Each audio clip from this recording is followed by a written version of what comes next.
Venez vous relooker chez Luminel. Salon de beauté Luminel vous présente le journal.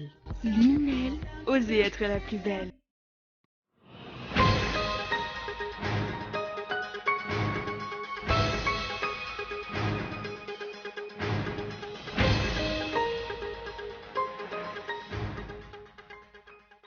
Le directeur général de la Djirama, Nestor Razafndoujic, a annulé l'appel d'offres ouvert national portant fourniture de 161 534 m3 de fuel oil pour alimenter les groupes électrogènes.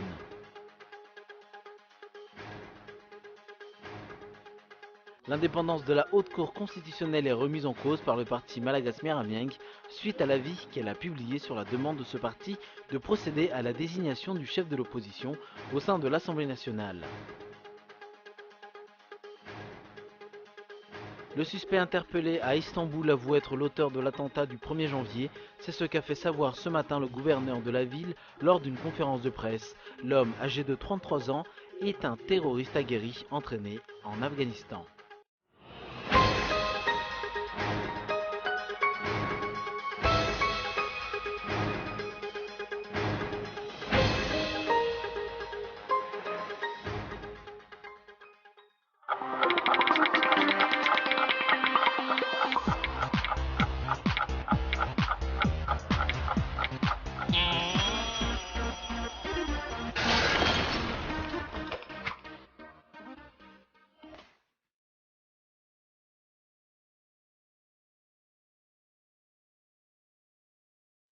Venez vous relooker chez Luminel.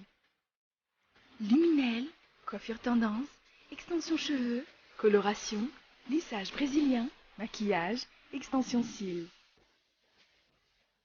Pédicure, manicure, onglerie. Luminel Béorir, vers escalier 1 4 foot. L'Avant Center, 4e étage, box 418. Luminel, osez être la plus belle.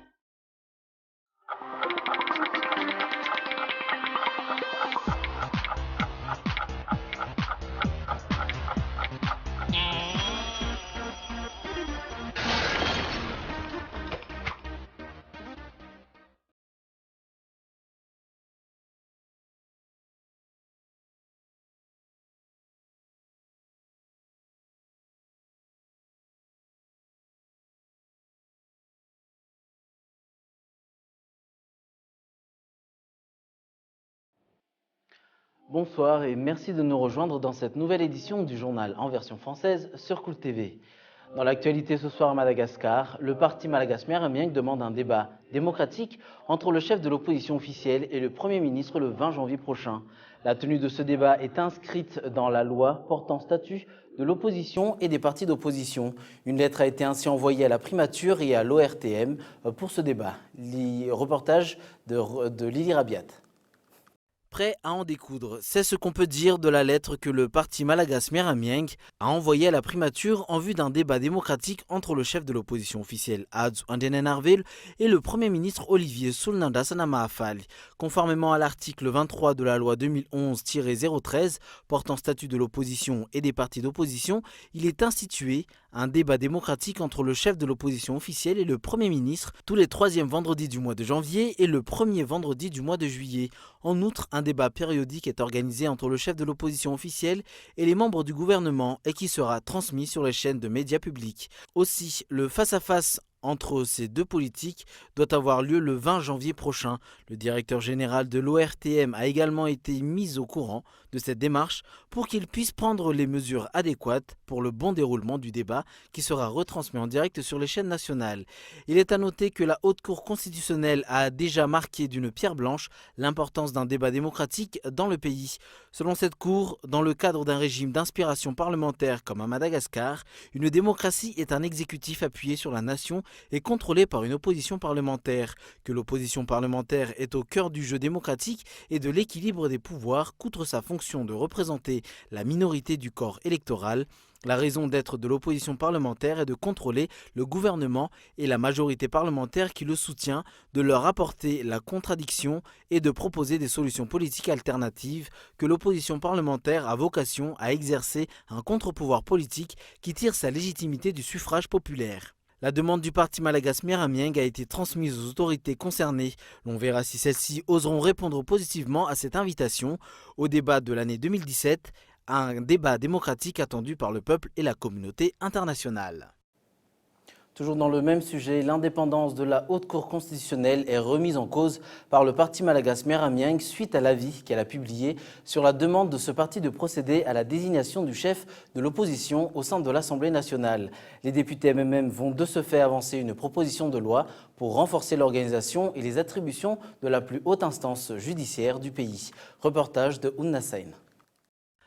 La Haute Cour constitutionnelle est-elle indépendante? Cette question revient en boucle dans les salons politiques après la publication de son avis numéro 01-HCC/AV du 12 janvier 2017 sur les dispositions constitutionnelles se rapportant à la désignation du chef de l'opposition au sein de l'Assemblée nationale. D'après le porte-parole du parti Malagas Miaramieng, maître Ridzarakut Malal, l'indépendance de cette cour est douteuse, son allégeance visible. De plus, elle a allongé son mandat jusqu'à 2023 grâce à une modification à la va-vite de son règlement intérieur. Le principal parti de l'opposition du pays demeure sceptique quant aux élections futures qui seront organisées dans le pays.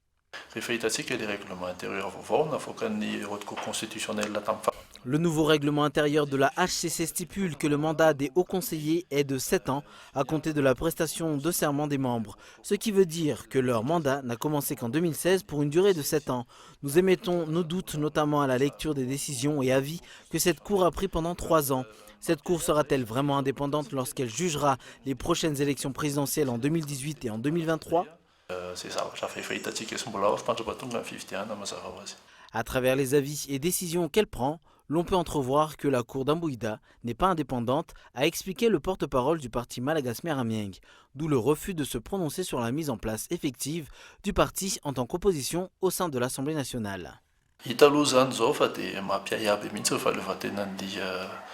Nous constatons que la HCC n'est pas indépendante. Nous avons vu également ses insuffisances. La dernière qui a sauté aux yeux est comment se fait-il que la Haute Cour constitutionnelle a buté face à une loi ordinaire. Pourtant, elle s'en est remise au gouvernement alors que ce dernier fait du jusqu'au-boutisme, comme nous l'avons vu par rapport à la Haute Cour de justice et le code de la communication médiatisée. L'application de la loi ne se fait plus de façon générale et impersonnelle, notamment l'application de la Constitution et de la loi portant statut de l'opposition, qui est une vraie institution dans un pays dit démocratique. La mise en place effective de l'opposition constitue une des conditions des bailleurs de fonds. Le principal parti de l'opposition est en train d'élaborer une proposition pour renforcer l'institution d'Ambouïda. La proposition de loi sera soumise par les députés élus sous la bannière MMM lors de la prochaine session ordinaire de la Chambre basse. Avec nos députés, nous sommes en train de discuter comment améliorer cette institution et comment la rendre indépendante pour que le pays puisse avancer vers la voie de la démocratie. Avec toute l'équipe au sein du parti Malagas Miaramieng, nous sommes en train de discuter la proposition de loi à avancer prochainement auprès du Parlement. Même si la Haute Cour constitutionnelle n'a pas donné d'avis favorable pour le parti Malagas Miaramieng, la lutte continue jusqu'à ce que l'instauration d'une opposition parlementaire, gage d'un pays dit démocratique, soit effective dans la Grande Île. La célébration du 8e anniversaire de la place de la démocratie par le RMTF a fait tilt. Les éléments des forces de l'ordre étaient autant nombreux que les membres de ce mouvement qui ont voulu marquer d'une pierre blanche l'importance de cette place pour l'histoire du pays. Pour sa part, le commandant du groupement Andalamang a réitéré que ce mouvement n'a pas obtenu une autorisation. Reportage de Faizo Rafali. De bon matin, un Bouzatouv a été quadrillé par les éléments des forces de l'ordre suite à l'annonce faite par le RMTF au Roudoubén Malagas Titanjazan Wan Fanarenan Nifuten de célébrer le 8e anniversaire de la place de la démocratie. Ce mouvement a procédé à un dépôt de gerbes sur cette place qui a été baptisée par l'ancien président de la transition Andra Zoueln le 17 janvier 2009. Le pasteur Tsarahame Edouard a confirmé qu'ils ont obtenu une autorisation de la commune urbaine d'Antananarive ainsi que l'accord de la préfecture de police de la ville des Mines. La commune a déjà pris une délibération sur ce lieu.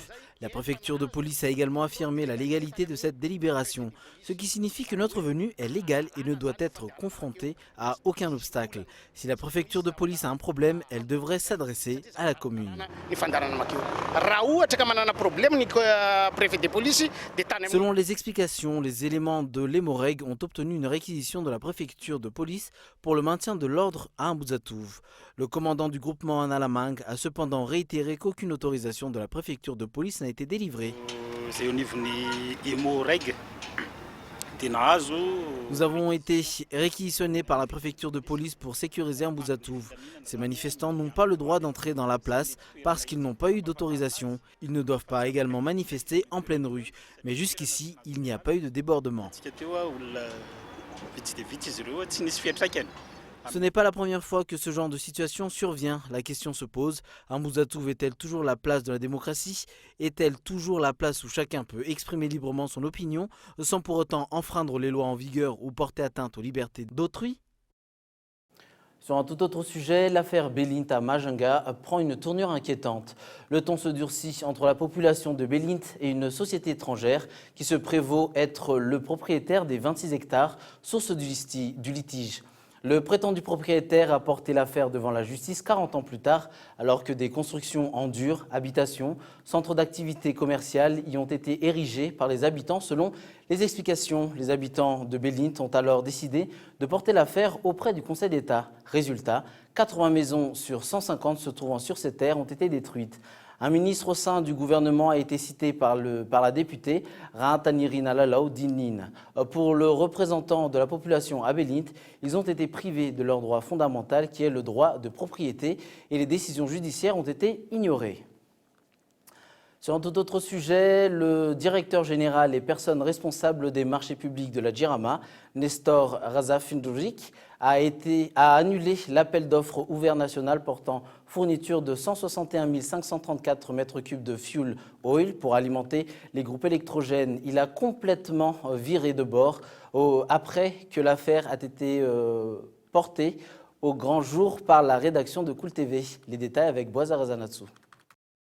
Vendredi dernier, le directeur général et personne responsable des marchés publics de la Djirama, Nestor Razafindourik, a signé l'avis d'annulation de l'appel d'offres national portant fourniture de 161 534 m3 de fuel oil pour les groupes électrogènes. Mais l'avis n'a été publié qu'hier par le biais d'un encart publicitaire dans un quotidien de la capitale. Cet appel d'offres douteux en date du 22 décembre 2016 a été évoqué dans le journal de Cool TV vendredi dernier et ce n'est qu'après la diffusion que les responsables auprès de la Djirama ont changé de position. Selon les informations en notre possession, Madagascar Oil s'est insurgé contre cet appel d'offres à travers une lettre en date du 10 janvier 2017. Une lettre dont plusieurs responsables étatiques ont été mis en copie. Dans cette lettre, Madagascar Oil a attiré l'attention du ministre auprès de la présidence chargée des mines et du pétrole que l'appel d'offres de la Djirama du 22 décembre 2016 pour la fourniture de fuel oil, dont les soumissions sont attendues le 20 janvier 2017 et qui ne permet pas à Madagascar Oil de soumissionner en tant que candidat puisque les spécifications sont limitées aux combustibles importés. L'offre porte pourtant sur l'ensemble de l'approvisionnement en fuel oil de la Djirama pour une année. Or, l'incapacité continue rencontrée par le fuel oil de Timrour à approvisionner le marché domestique de l'énergie amènera la suspension de l'investissement dans le développement des ressources pétrolières nationales de Timrour avec l'incapacité continue de l'État malgache à utiliser les 160 000 barils de pétrole brut déjà stockés à Timrour qui pourront approvisionner la centrale de 40 MW de Manchese pendant environ 6 mois. D'après Madagascar Oil, Timrour a plus que suffisamment de pétrole dans ses réservoirs en sous-sol pour satisfaire les besoins en pétrole de la Djirama dès que le développement du site reprendra. Madagascar Oil a demandé la suspension de l'appel d'offres qui porte préjudice à son investissement et à son développement. L'appel d'offres a bel et bien été annulé suite à la publication par Cool TV de l'affaire. Dans tous les cas de figure, l'appel d'offres a été ciment vicié pour des intérêts bassement pécuniaires. Pourquoi importer du fuel oil alors qu'il y a une entreprise productrice implantée dans le pays? Pourquoi le président de la République ne prend-il pas des mesures face à cette méthode de travail qui ne privilégie pas la transparence et la bonne gouvernance? Pourquoi il ne remercie pas ses collaborateurs qui ne concrétisent pas les promesses qu'il a faites à la population? Dans l'actualité internationale, il aura donc très vite accepté de coopérer avec les enquêteurs. Le principal suspect de l'attentat d'Istanbul a reconnu les faits, avoué être l'auteur de l'attaque de la Saint-Sylvestre où 39 personnes avaient péri. C'est ce qu'a fait savoir ce matin le gouverneur d'Istanbul à l'occasion d'une conférence de presse. L'homme âgé de 33 ans d'origine ouzbek est aussi un terroriste aguerri entraîné en Afghanistan. Polyglotte également, il parle 4 langues. Son arrestation est intervenue hier soir au cours d'une vaste opération policière. Reportage de France 24. Le gouverneur d'Istanbul a confirmé l'arrestation d'Abdulgadir Masharipov. L'homme d'origine ouzbek a avoué être l'auteur de la fusillade qui a fait 39 morts dans la boîte de nuit Rena le soir de la Saint-Sylvestre. L'opération s'est tenue dans cet appartement des Esenyurt, un quartier de la rive européenne d'Istanbul. Lors du raid, 4 autres personnes ont été interpellées, 3 femmes et un Irakien. Une importante somme d'argent a aussi été trouvée dans l'appartement, ainsi que plusieurs cartes SIM. Selon la police turque, Abdulkadir Masharipov se serait entraîné en Afghanistan et serait entré en Turquie en janvier 2016 de façon illégale par l'une des frontières est du pays. Une cinquantaine de personnes en lien avec l'enquête avaient déjà été arrêtées, dont sa femme. Leurs informations ont permis de remonter jusqu'à lui. L'enquête conjointe menée notamment par la police d'Istanbul et d'Antakya se concentre désormais sur la cellule existant autour du suspect. Pour la première fois en Turquie, l'attaque a été revendiquée par l'organisation État islamique. Ce ne sera pas un pied dedans, un pied dehors. Theresa May a dessiné les contours de ce que sera le Brexit, un Brexit hard, même si elle a soigneusement évité ce terme. La première ministre britannique a dévoilé tout à l'heure un plan en 12 points. Justice, immigration, commerce, plusieurs sujets ont été évoqués. Écoutons Theresa May avec France 24. Ce que je propose ne peut pas aboutir à un statut de membre du marché unique. Les dirigeants européens ont répété maintes fois que le fait d'être membre signifie accepter les 4 libertés de circulation, des biens, du capital, des services et des personnes. Le fait d'être en dehors de l'UE, tout en étant membre du marché unique, reviendrait à devoir respecter ces libertés sans qu'un vote soit permis sur le contenu de ces règles. Avant de refermer ce journal, voici un rappel des titres. Le parti Malagas Meramiengue demande un débat démocratique entre le chef de l'opposition officielle et le Premier ministre le 20 janvier prochain. Le directeur général de la Jirama, Nestor Razaf Ndouzik, a annulé l'appel d'offres ouvert national portant fourniture de 161 534 mètres cubes de fuel oil pour alimenter les groupes électrogènes. Et enfin, le suspect interpellé à Istanbul avoue être l'auteur de l'attentat du 1er janvier. C'est ce qu'a fait savoir ce matin le gouverneur de la ville lors d'une conférence de presse. L'homme âgé de 33 ans est un terroriste aguerri entraîné en Afghanistan. Voilà qui clôture notre journal. Merci de l'avoir suivi jusqu'à la fin. Rendez-vous demain à 20h45 sur Cool TV. Au revoir.